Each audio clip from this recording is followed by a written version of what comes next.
Just 39 years old, Jordan Keshler starts his day with a cocktail of more than 27 pills.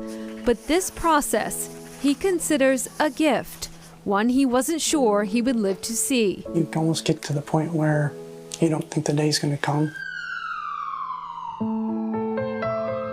In 2012, Jordan, then 31, was in a Tampa hospital to support his father, David, who was preparing for heart surgery. And while I was there at the hospital, I passed out on the floor. And then that's when they found out that I had factor V Leiden blood disease and the clot. Rushed into surgery to remove 3 clots from his own heart, recovering side by side with his father. And then I ended up in a bed next to him. Jordan would return to his home in upstate New York and live a relatively healthy life alongside his wife, Sonia, until 2018. I did increase in heart function, but yet not to the point where I could just keep living like that. Doctors decided it was time for a heart pump. They implant it into your heart, your existing heart, and it makes the blood flow. After surgery, another setback.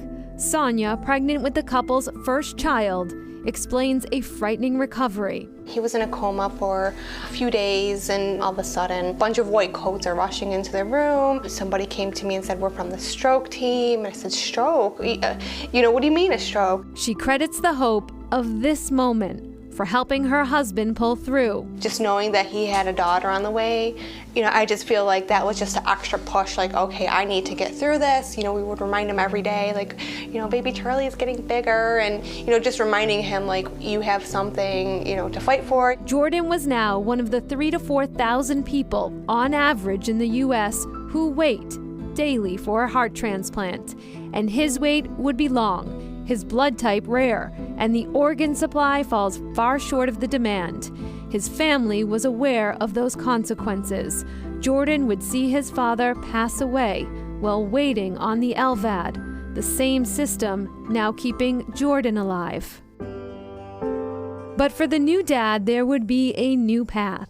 A months-old clinical trial at Massachusetts General Hospital could save his life. When we take an organ out of a body to transplant into somebody else, we have to protect it and preserve it.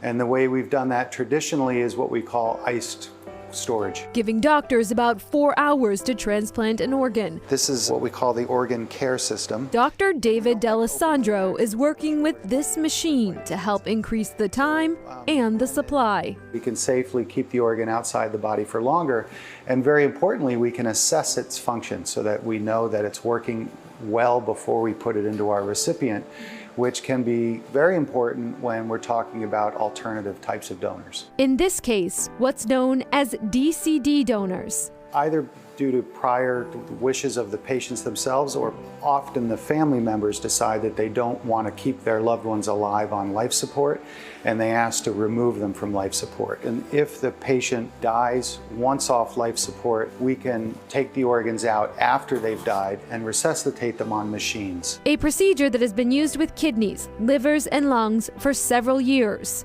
It's only more recently that we've been using hearts, because the hearts are much more susceptible to injury in that situation. And the heart is an organ that has to work right away.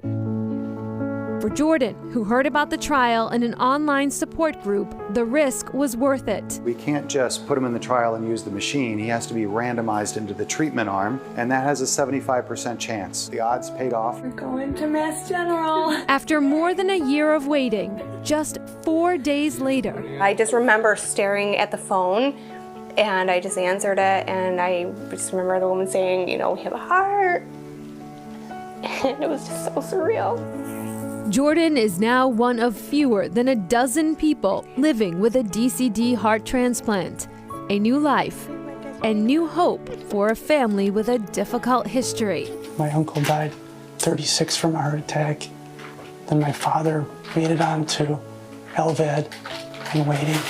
And then I almost picked up basically where he left off and finished with the transplant. So it's kind of like a full circle for the family. Jordan remains among the lucky few in the United States to have received a new heart from a DCD donor. He tells us he is doing well and is now able to take long walks with his wife and daughter. MGH has continued to do transplants during the pandemic. As of June, they had performed a total of 10 DCD transplants. Up next, hope for Alzheimer's treatment.